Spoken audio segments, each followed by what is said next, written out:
The Gumption of Indiana Farmers in Pictures and Words. Pictures by Natalie Leimkuhler. Words by Jan Wojcik. The core of the pictured essay to follow is a slideshow presentation called The Gumption of Indiana Farmers in Pictures and Words, first produced in Indiana in 1981. The seed of the original idea for the show was dismay over the way Indiana farmers were farming at that time. The fields were monotonously green in the summertime, brown in the winter when the fields were left bare. Wind was carrying dust off the top of the land and mingling it with snow, causing brown, dirt-like snow to fall. Rivers and streams were turning brown with runoff. And the question arose for some of us, why were Indiana farmers doing this? Why were they farming in such a way that it appeared that they were hurting the farm? And so the strategy was at the time to go to Indiana farmers as they were and ask them why they were farming, what their motives were, what life was like for them, what they thought about what they were doing. And then to add some resonance to that, to go to archives and libraries and find the diaries and letters of older farmers, 19th century farmers, in some cases the ancestors of the present day farmers, and to ask them, as it were, why they farmed the way they did, and then to put those two stories together to see if they matched, if there was continuities between the two. And beyond that, then, to take the records from the past into the houses of farmers in the 1980s, show them what had been said and what pictures made the people who did what they did then look like, to see what they thought about the whole business. And then to bundle it all together into a slideshow to take to various farm groups around the state to show them the combination of looks into the past and looks into the present, and to see what they thought of it. And as a result, there was between 1981 and 84, 80 presentations of the original show, The Gumption of Indiana Farmers, throughout the state of Indiana, mostly to gatherings of farmers, such as would get together at Purdue Agricultural Alumni Association meetings, in Grange halls, meetings of various county extension meetings. The seed of the idea of reviving that old show in 2020 was a conversation with a friend, Tim Spitzer, who raises cattle in Virginia, with whom I was reminiscing about the original show and the experience of presenting it. And he asked if there was anything left of it that he could see. Well, I went down into the basement and found the original boxes that contain the original carousels with the slides in them. And I found that some of the slides were missing. Many of them had deteriorated beyond viewing, but a number of them were still intact. So they were digitized. And I attempted to do the original show again, but could not find any of the original scripts or narrative. I didn't have any files, and the Indiana Committee for the Humanities that had sponsored the original show didn't have anything in their archives. So I reconstructed that original narration as best I could, using some notes and some transcripts that were available. And then putting the show together in such a way that to see a pattern which I began to have emerge from the retelling, I found it was necessary to go back a little bit and to take a look at the Indiana farmers who were Native Americans who preceded the white settlers in the early part of the 19th century, and then to look forward from the 1880s of the original show to more or less the present, the last several years, to see what's happened to the Indiana farming, that conversations were occurring with me and others about in 1980. The first people to farm the ground, which is today Indiana, were Native Americans who were part of what's variously called the Mississippian culture, the Adena culture, or the mound builders more popularly. And these were farmers who built elaborate villages, even cities for themselves, that were based on an agriculture which they did in place over a long period of time. And to do that, they had to solve the problems of fertilization of the soil after it had been depleted by crops. And they did so with various strategies using ashes and leaves and rotation crops. And in some cases, it was reported diluted human urine. And by these devices were able to stay in place and to develop more elaborate rituals and cultural practices, including burying the dead in mounds, which are somewhat reminiscent of pyramids or the more elaborate structures in Mesoamerica of the times before this. And they were a culture that was quite successful and left its mounds as evidence of its presence all the way from Louisiana up into Minnesota in the area from the Appalachian Mountains west. The basis of their agriculture was the growing together of corn, beans, and squash, variously called by some groups the Three Sisters. Together in such a way as to use the beans to fix nitrogen from the air into the soil that then fed the corn. And when these three vegetables were eaten together, they formed a protein or provided a protein-like nutrition that enabled these groups to get that protein without dependency on hunting and fishing anymore. And they were able to do this because although this form of agriculture had originated in Mesoamerica a millennia earlier, it took a long time for the new cultigens of these plants to develop that could grow in colder, different climates as to be found in the American today Midwest.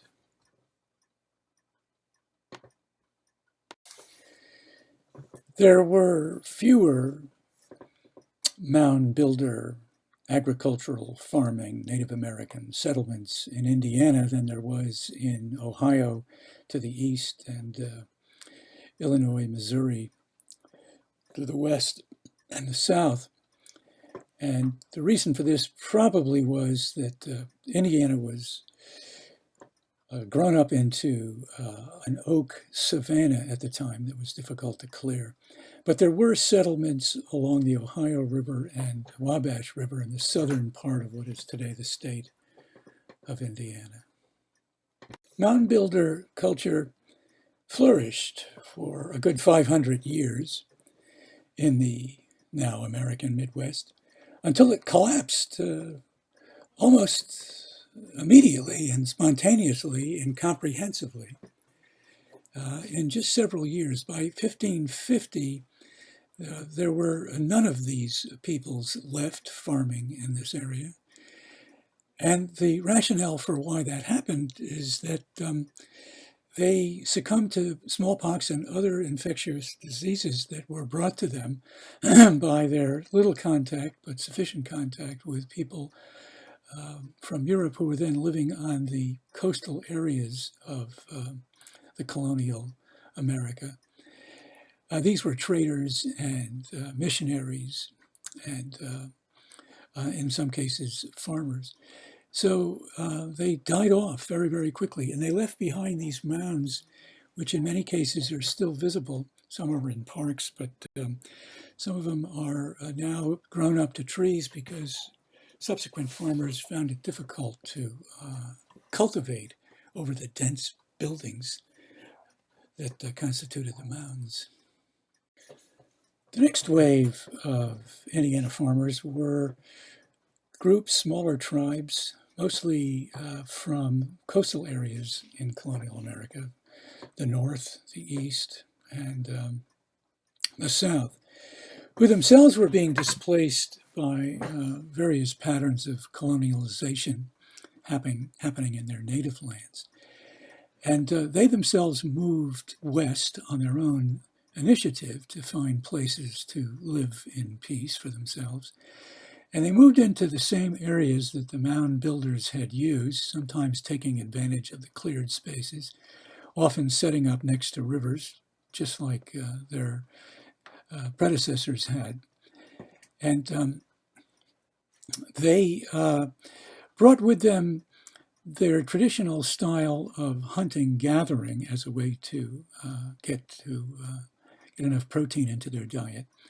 But they did use the three sister system, corn, beans, and squash, that by this point was widely accessible, available in that area of the world.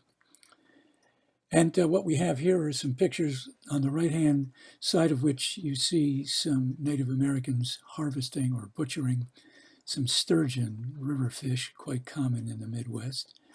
And perhaps off to the left, we see somebody grinding grain. So there would be a simple, succinct picture of the substance of their diet. But eventually, new plans were being laid for the use of this land by other groups besides the Native Americans.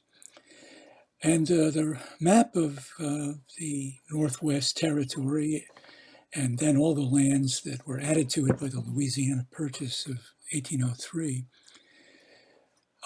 were being seen as a proper place to settle the increasing populations of the eastern part of colonial America and then the new United States of America, with people who were farming there already, and then for the increasing number of immigrants that were coming in from Europe. Thomas Jefferson was the brains behind these new ideas, these new plans. He himself had studied classics at William and Mary College in Virginia, Latin and Greek, and there he read deeply into the Greek bucolic writers celebrating the beauties of the countryside, but more specifically those Roman writers like Varro and Cato and Virgil, who were writing in great praise of what they considered to be the yeoman farmers of their day.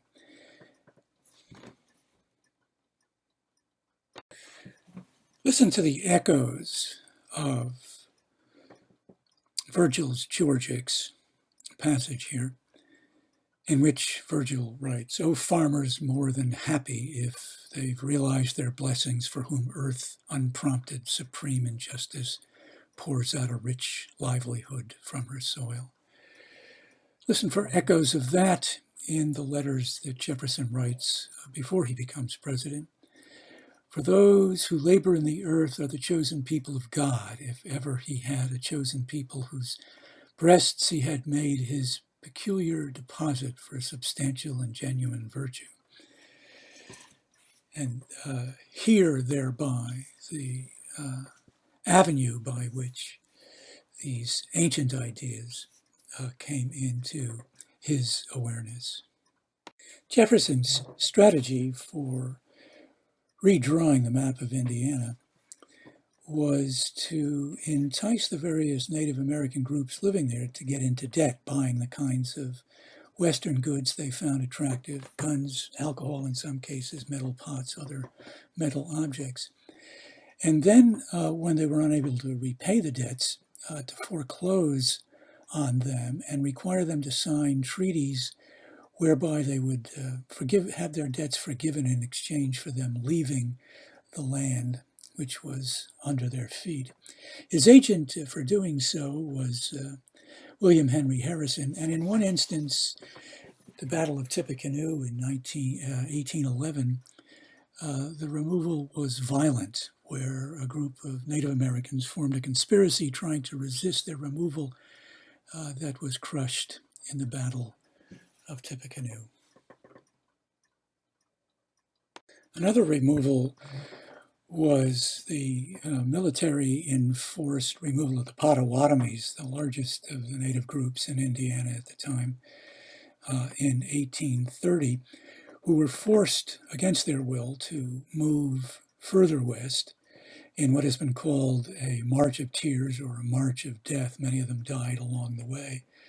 It's a remarkable book, Old Settlers, by Sanford Cox, in which he publishes various articles he wrote in the Lafayette, Indiana newspaper of the time, in which he describes a firsthand account of seeing these people walking through the area around Lafayette. And it's a remarkable piece of writing in that he has sympathy, kind of a sentimental view of the sadness of these people being forced out of their native areas. But at the same time, he doesn't have any critical perspective on it either. He almost sees it as the inevitable march of time and the result of manifest destiny. From the beginnings of their settlement into the territory of Indiana, those settlers who first came here really liked what they saw. The soil was very rich, was well watered by rivers. Some of it had already been cleared for them. And when they write back, as we'll see in a moment, letters to those they've left behind on the East Coast, they use words to express what they find and what they feel about what they find that are reminiscent of those words spoken by or written by Thomas Jefferson in praise of the yeoman farmer, as he himself is echoing those words of praise of the Roman writers before him. Here are excerpts of letters written by early Indiana farmers, or at least those ranging through the 19th century back to relatives living on the East Coast. And in these words, as I suggested, you can hear echoes of those of Jefferson and Virgil. There's one sentence in here that to me sums up all of what they have to say. It's from O.P.C. Evans's letter in 1866. It is very nice to have plenty of everything we want, of one's own raising. Here are two delightful images of early 20th century Indiana farmers taking pleasure in what they did, where they lived. When this show was put on in the 1980s, farmers would ooh and ah at this bushel basket full of morel mushrooms, and the presenter would chide them, saying, well, you'd be able to get these kinds of crops for yourselves if you would stop cutting down all your trees along your fence rows to put in more corn. The delightful picture on the right of Ellen Petro always got a nice response. And at one of the presentations made in the 1980s, an older man came up afterwards and said he knew this woman when he was a child, and that she was very popular in the neighborhood, especially with children. She had a foul mouth and made absolutely delicious cookies. Find on this page, in this image, in this slide, one sentence of Ferlin Wiggins, which seems to me the exact parallel of what Evans writes in 1866, when he says, "It's growed into me watching things grow. There's nothing more satisfying than that." Now, it's already obvious there's images being used in this slideshow taken by Frank Hohenberger between 1901 and 1950, as if they were depictions of older farmers going back into the 19th century. And I asked the Wigginses specifically, when we were talking together, whether this was legitimate.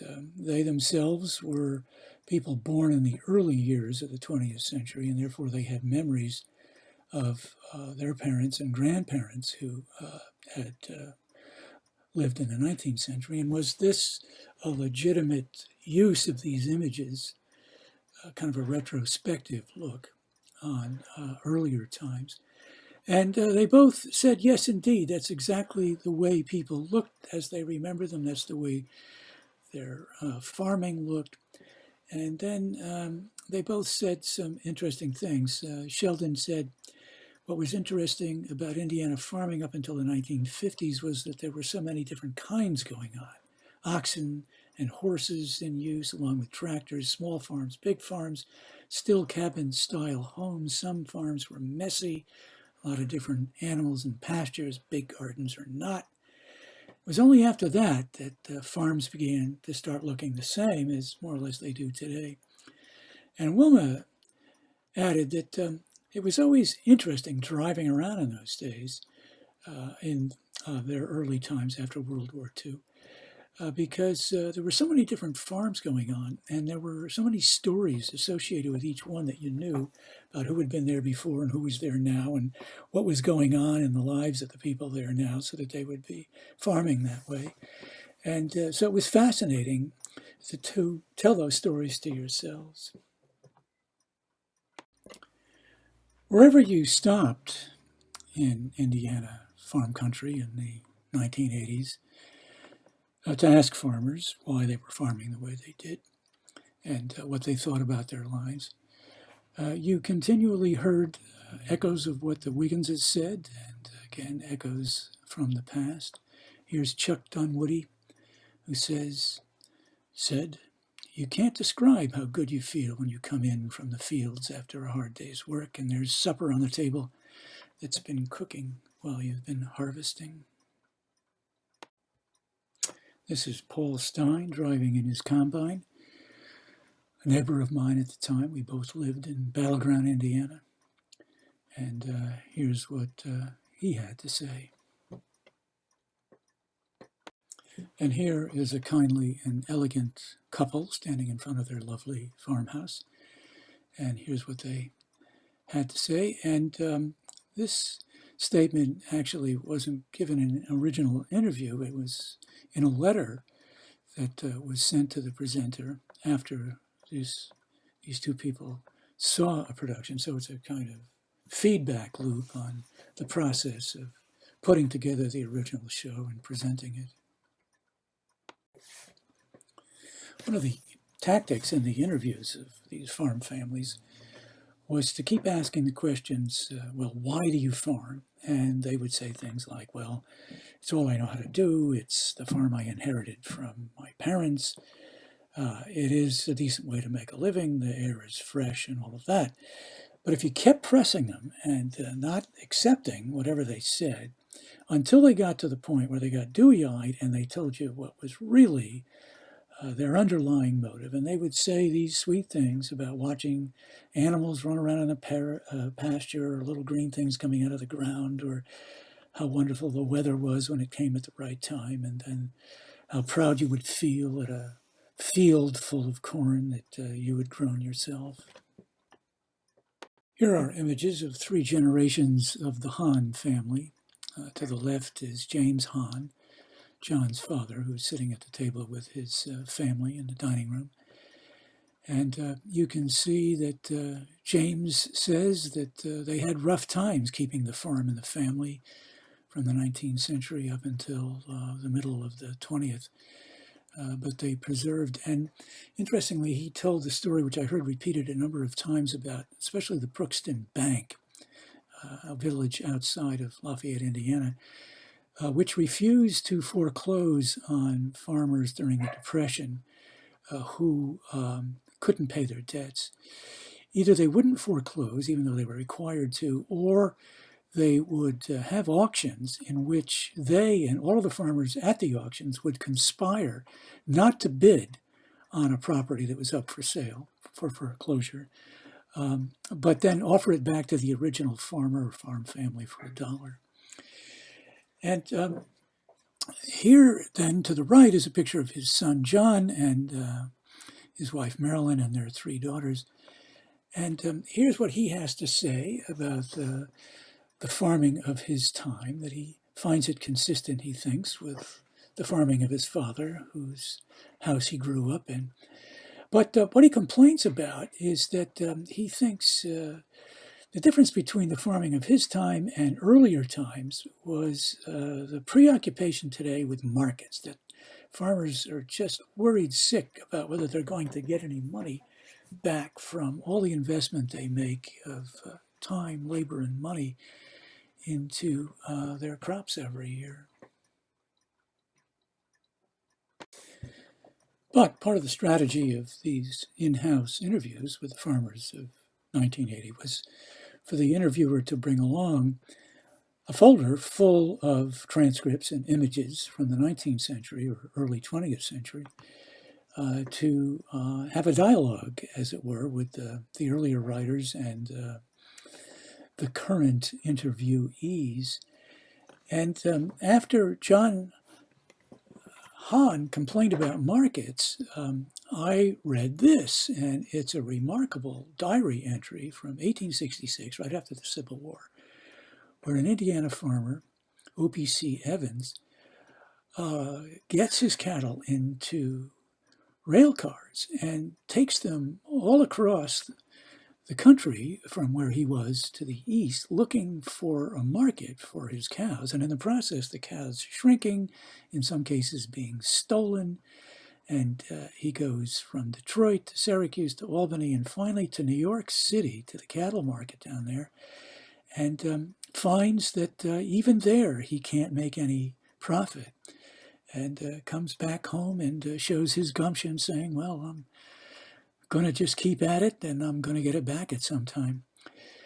The 1860s, the middle of the 1860s, was a hard time on farmers around the country, especially in the North, because the Civil War was over, and so the market for farm goods to feed the Union Army was disappearing, and many of the Union soldiers were going back to farming themselves and growing their own food and putting their own food up to market. So here was preoccupation with markets 100 years earlier. And here are further pieces of evidence about preoccupation with markets in the 19th century on Indiana farms. And here's another example of the same thing. And it is written by Charles McGinnis in 1897, just a few years before John Hahn was born, and certainly contemporaneously with John Hahn's father, also named John.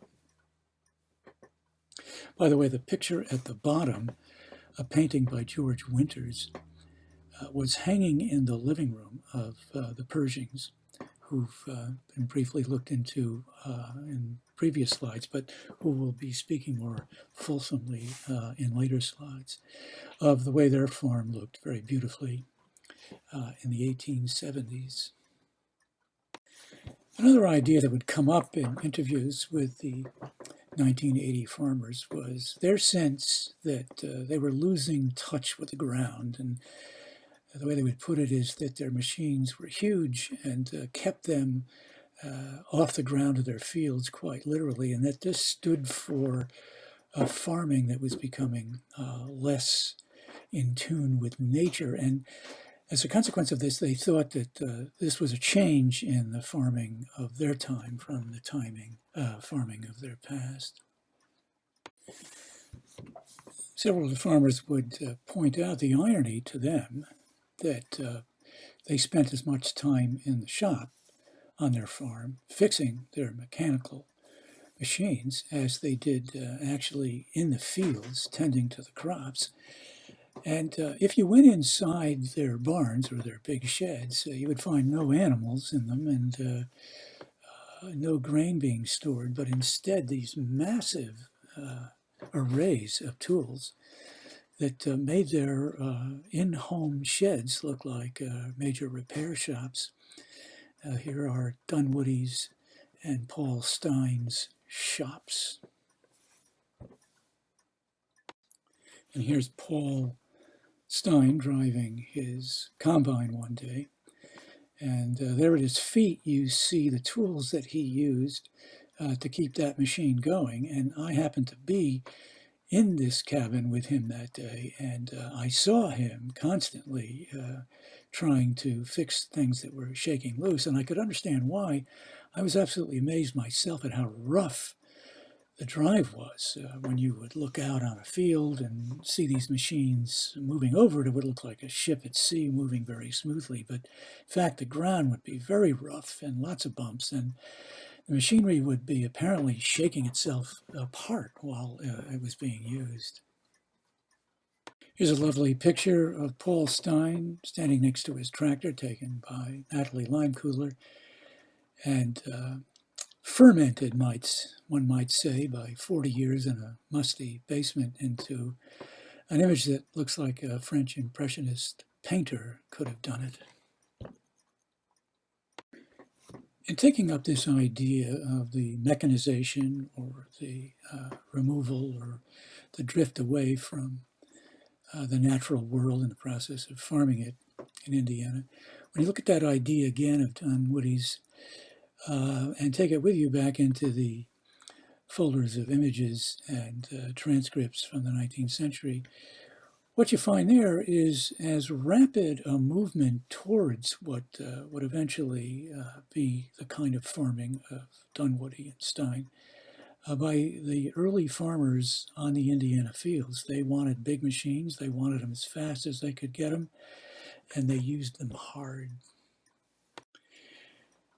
Here's a remarkable image of farmers using a McCormick reaper because in his diary of 1851, Jacob Sickler records that he used exactly this machine, this particular model, on a week in October, doing grain harvesting with the help of his neighbor.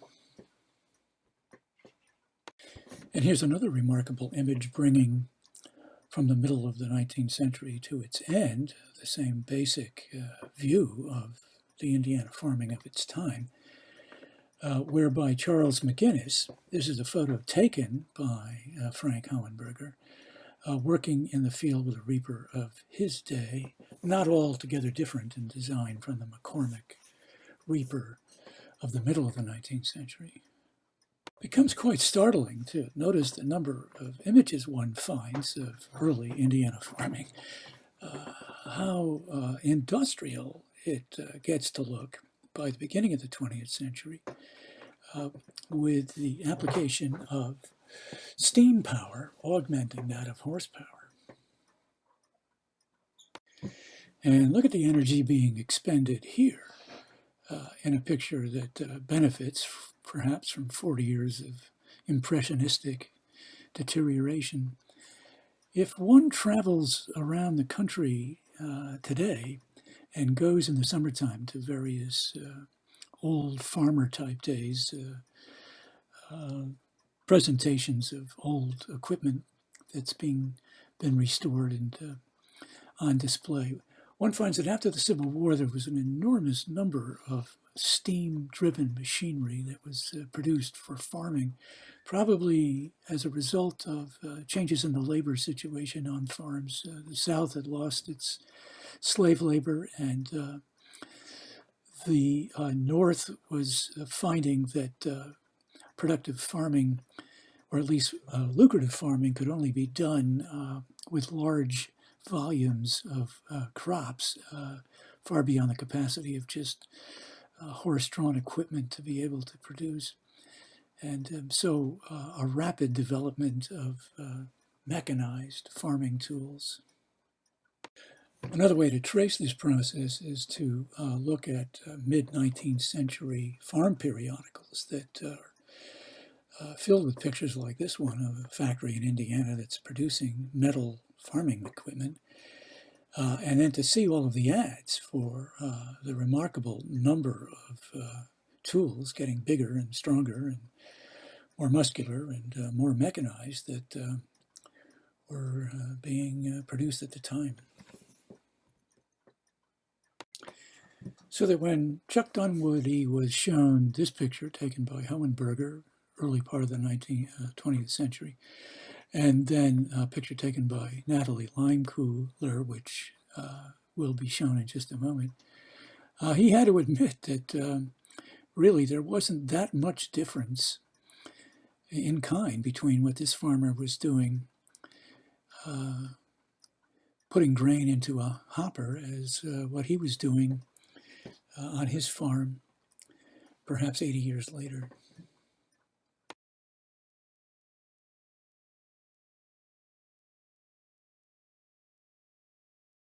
One striking difference between what the 1980 farmers talked about a great deal and what we find in the records of the thoughts of the 19th century farmers is the farmers' focus on children. They speak of them continuously as essential aspects of the farm, part of the pleasure that they take in living on one and the hopes that are invested in them as farmers of the future. Pictures here show on the left a Hohenberger picture from, I believe, 1919, which was captioned "One of the Mattis Boys." And on the right is my son Vlad when he was 5 and in 1980, who is now, of course, in his middle 40s. And interestingly, he raises cattle in Virginia. And it is Tim Spitzer, the person who instigated the reconstruction of this slideshow, who works with him there. Here we are back with the Hahn family, and in this particular case, imagine that they're talking and laughing about the possibility that one of the daughters will take over the farm, which John has inherited from his father, James. As far as I was able to determine, none of them did. All of them moved off the farm, and in fact, it went out of the hands of the Hahn family by 2020. Here we sit at the dining room table again with the younger Hans of the Hahn family, and we can imagine them at this point joking about how they hope one of the daughters will take over the farm, since that's who they have for children at this particular point. And here is the Hahn family proving once and for all that it takes a family to clean a pig. This clean pig went on to win Best of Show, or at least Best of Swine. Another indication of the focus on children in 1980 Indiana farming is the frequency of family reunions held in the summer in between planting and harvesting, when the extended family would come from its diaspora all over the place back to the family farm and spend a couple of days having barbecues and catching up on the news.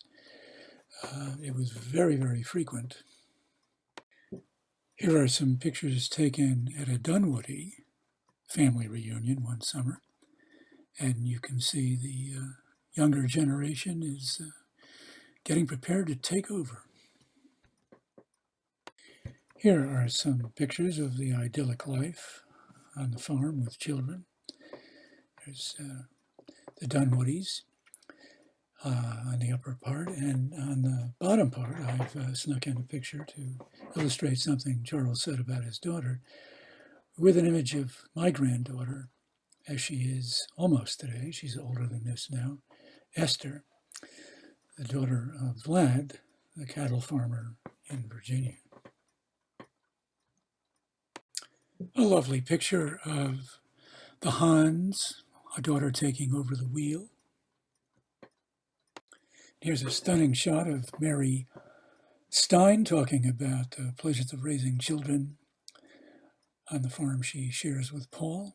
And look at how lovely the juxtaposition of this image taken by Natalie Leimkuhler is with a picture taken by Hohenberger in the 1920s in Brown County. It's not captioned with the name of the woman, but there she is, taking pleasure where she is in her time.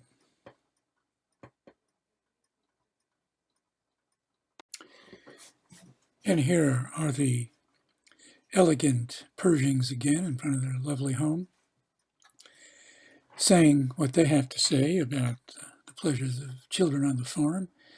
And in this case, it was not originally said in an interview, but in a letter sent to the interviewer after the two of them, the Pershings, had attended a presentation of the original Gumption of Indiana farming. And strikingly here, it's a picture of their house as it looked at the end of the 19th century, as opposed to the way it looks now. And the somewhat poignant statement on the part of Sheldon that this house was built precisely to be a kind of lure to keep future Pershings wanting to live on the farm, because they would then get to live in this beautiful house.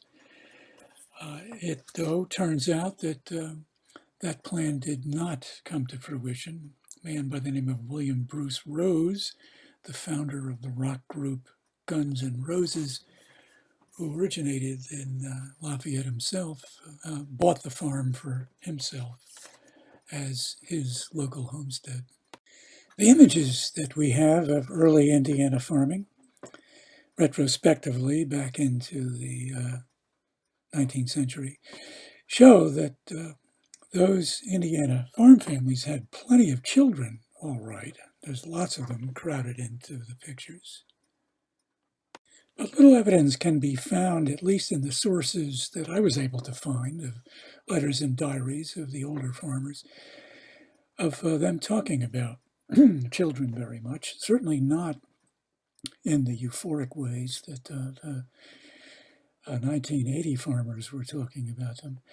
And maybe the reason for this is that much of what they do say is recording the sorrows of suffering, the diseases and the deaths and the accidents of the children that they did have at a time when medical science wasn't as sophisticated and many children died at a young age. Witness of this, of course, is to go into any 19th century cemetery, any place in this country, and look at the array of small stones of the children of a couple buried adjacently. Perhaps we could speculate that the difference in the two periods in their views of children reflect the fact that the 1980 farmers celebrated their children so much with the hopes that indeed they would take over the farm and that they would keep the family name attached to the land at a time when there were ominous signs that perhaps this was not going to happen. Often during interviews with the Indiana farmers that went into the original Gumption, people would say, well, enough listening to us, you really need to see the Pershings. They're people who have lived a long and successful life as Indiana farmers, and they're very articulate about the state of things in it today. And indeed, they had much to say of what they saw happening around them in their own time. And strikingly, it was big debt that they saw marking the difference between their times and earlier times, that farmers had always gone into debt to mortgage a house or a barn or a machine, purchasing more land. But nothing like what they had to do after World War II up into the 50s, where they had to go into big debt to buy the seeds and the chemicals that they would need to use to raise that into a crop, even before the seed went into the ground. And then the anxiety all through the summer as one worried whether there'd be enough production from the enterprise to pay off the debt in the fall. And remarkably, they went on to make the same kinds of observations that early in this show were said to have motivated the original concept behind getting together the Gumption of Indiana farmers, that you could see the evidence of this kind of farming driven by debt all around you in the wintertime with snert falling, this brown dust mixed with white snow that fell in tan windrows on the ground. The erosion in the fields, both by wind and then by water, which carried off topsoil because it was not held in place by roots during the winter. They mentioned other things that one could see on the Indiana landscape, indicating the power of big debt to change the way Indiana farmers farmed. One thing was the barrier reefs, as they were, of silt that built up at the mouths of many creeks and streams in Indiana as the eroded soil carried off by the water would leave behind particles, minerals, the sand. And something that was easy to notice if you would go by a field and look in the corners of it where there hadn't been any seed or any chemicals put to it, you will see that the land didn't even have weeds on it, that it was completely sterile and dead. Nothing could grow on it because all of its original fertility had been exhausted. Charles Dunworthy expressed the same kind of anxiety when he talked about his conscious decision to not get any bigger than he already was as a farmer, to not buy more land, to not farm it more intensely, because he saw that if he did, something very valuable to him about farming would disappear, would float away. He would no longer even be on machines on his own land. He would be behind, he didn't say computers in those days, but behind spreadsheets and using telephones and being a manager. And that the only way he could farm was to make the conscious decision not to farm any differently.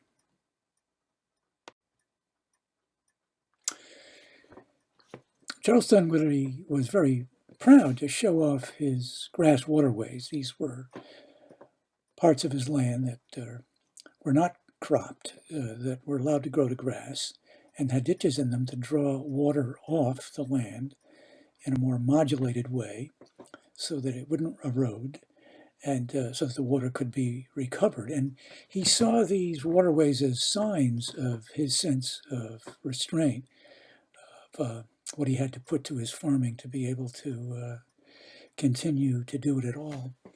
And out of conversations came up the idea that what he really was a defensive farmer, that the farm he had to defend it against all of those things that continually wanted to leap over the fences and try to ruin it for him. And he liked the idea of the defensive farmer, and so did the other farmers to which that idea was broached as the process of interviewing went on. With the idea of the defensive Indiana farmer in mind, we draw to our conclusion about what farming was like then and how it has become since then by talking about the retreat of farmers off the land of the Indiana farms. This was caused somewhat by the prodigious productivity of the increasing size and productivity of Indiana farms. Sometimes the crops would be just overwhelmingly huge and so large they couldn't be stored in the standard silos built for them. This particular picture here, taken by Natalie Leimkuhler, is of a scene that I saw sometime later, completely covered with black from the birds that had descended upon it to feast. Remarkably, perhaps ominously, a large percentage of the enormously productive Indiana grain crop nowadays goes into the production of ethanol, and that about 10% goes into the making of high fructose corn syrup, neither of which really is food in the traditional sense. And much of the rest of it isn't fed to people, it's fed to pigs and to cattle, which of course wind up being fed to people. That there is, if you juxtapose the two images on the right, a sense of how the Northwest Territory in 1787, the area that was most focused upon by Jefferson, wishing to bring in a new kind of farming to it, now more or less coincides on the map above of the ethanol production in that same area of land, as if this was where it was really going all along from the 19th century to the present. I would start talking. Hello, how are you? You're a nice person. Thank you very much. There are signs of the changes in the air of Indiana farming in the 1980s was the abandonment of small villages throughout farm country. You would drive down these roads, which were all as straight as the grid produced by longitude and latitude lines. And you would come to these villages, all of which would be empty or boarded up. And in many cases, the only active part of them would still be the places where grain was picked up by railroads. I have not been back to Indiana for more than 40 years. And I certainly have not had the opportunity to visit with current farmers in 2020, 2021. So I rely for my sense on where these trends were headed till come to now by reading government statistics and other records of the state of Indiana farming today. The evidence there is that Indiana is shedding its farmers. It began then, it continues now, it gathers speed as thousands leave it, the farms become bigger, the labor force working them becomes infinitely smaller almost. And I'd like to draw particular attention to the bottom paragraph here, where Bruce Kettler talks about the state of things from his perspective. And what he says is this census sheds light on Indiana's agricultural footprint historically and economically, and we can see this data to support farmers and drive our strategic efforts in the state. Well, when he says that, he's talking about pure economic force. He is not talking about the values that Indiana farm families were trying to hold on to in the 1980s. David Schwamberger was the youngest farmer in 1980 who was interviewed for the original Gumption.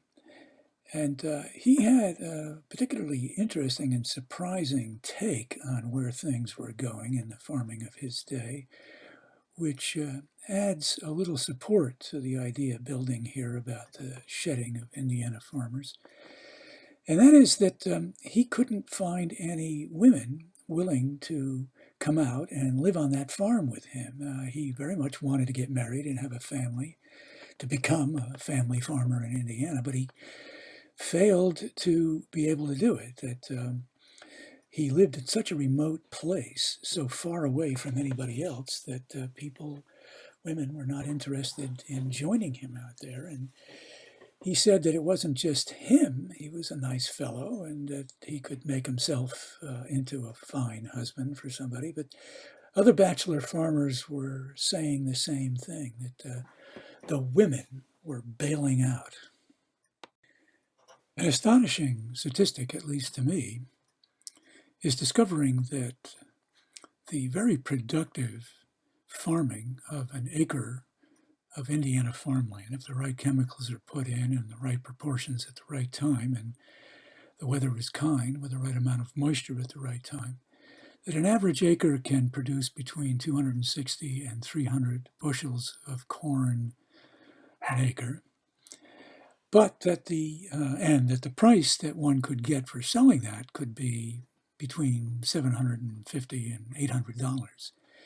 The cost of producing that amount of corn would be very close to the amount of money that you could get for selling it. And that is to say that $720 of investment might earn you $690 of revenue. And to extrapolate that would mean that 1,000 acres of Indiana grain or corn land would produce a revenue of between $20,000 and $40,000 a year, which would be below the poverty level for a family of four trying to live on a family farm. That really the only way you could profitably farm with such narrow margins would be to have enormous spreads that weren't so much farmed as managed. So one could come to the conclusion that there's something about Indiana land that keeps driving off its farmers. It drove off the mound builders. It drove off the early Native American settlers. And now it is driving off the David Schwambergers of our day. The word gumption that appears in the title of the original production and appears in this one stands for the kind of shrewd, intelligent, persistent, hardworking, lucky effort that an Indiana family farm required to have it keep going, given all of the things that almost treated that farm as a dare, that it was something that could be brought to its knees by insects, by fungus, by disease, by birds, by animals, by the breakdown of machinery, and by the twists and turns of the market. When the word gumption was defined this way with the various farmers who were interviewed in the 1980s, they all liked the term, and they said, yeah, they thought that was a good one to apply to themselves and their forebears. And the same thing was said of it by the farmers who came and watched the productions during that time. They found it a useful term for themselves. And one could say that it is a term that defines the only kind of family farming that's possible, that takes gumption, and that if gumption is no longer necessary, then there is no longer an Indiana family farm. Well, let's end this production of Gumption 2 with a joke, one that was told during an interview leading up to Gumption 1 by David Schwamberger. And it's an old joke.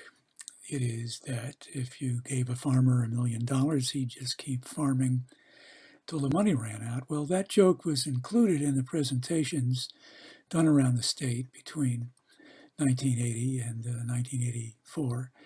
And it would always get a groan from the audience because it was an old joke that they all knew very well. But also there was a touch of melancholy about it because it was indeed a joke that summed up their sense of their own conditions.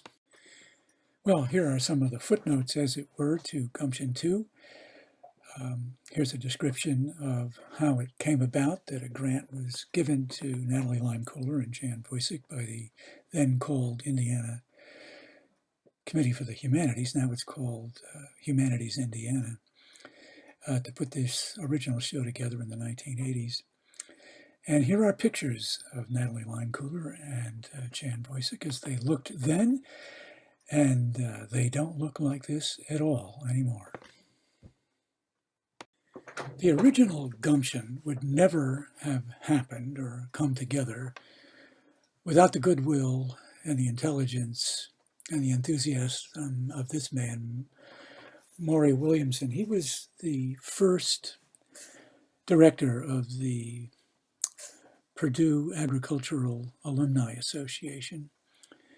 And when he was approached initially with a sense of this idea of putting the show together, he was suspicious because the person in his office was from the English department and thereby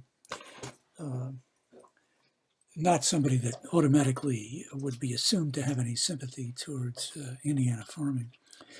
But he was convinced by the proposal, and he wrote a recommendation supporting it for the Indiana Council for the Humanities at the time. And then he passed off on the original version of it that he saw. And because he thought that it was fair and entertaining and worth watching, he then promoted it throughout the state. And it was only because of his telling various farm groups about its availability that they would book it and then come to want to see it. And then the reputation of it would begin to gather, and other invitations would come in. Several remarkable occurrences were that there would be a show that would be required in southern Indiana at the time. Living in Lafayette, I was in sort of central northern Indiana. That he would manage to commandeer the Purdue University plane that was used by the president usually, to fly me down to give a presentation at dinner time and then fly me back to go to bed in my own bed back in Battleground, Indiana. I revere the man. I treasured his friendship and dedicate whatever value that has to his memory. In cleaning out the files that remained of the original Gumption, came to hand an original flyer for, in fact, I think the first production that was put on at Purdue, and one of the posters that advertised the particular performance of it, I believe in 1983. And here's an original testimonial from those times, giving proof that it could find a willing audience among the farmers that went to see the show. The next three slides show what remains of the original transparencies at the end of the show, providing acknowledgments for what went into it.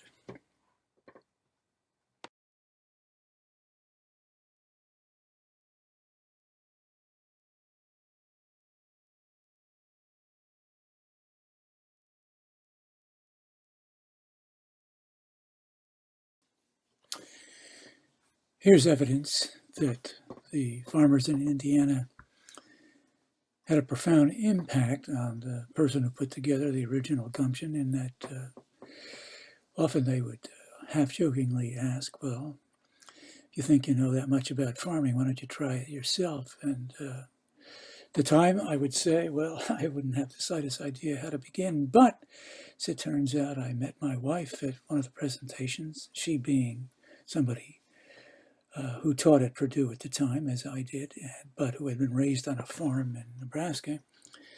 We got married, and we moved for a job for her to northern New York to teach at Clarkson University.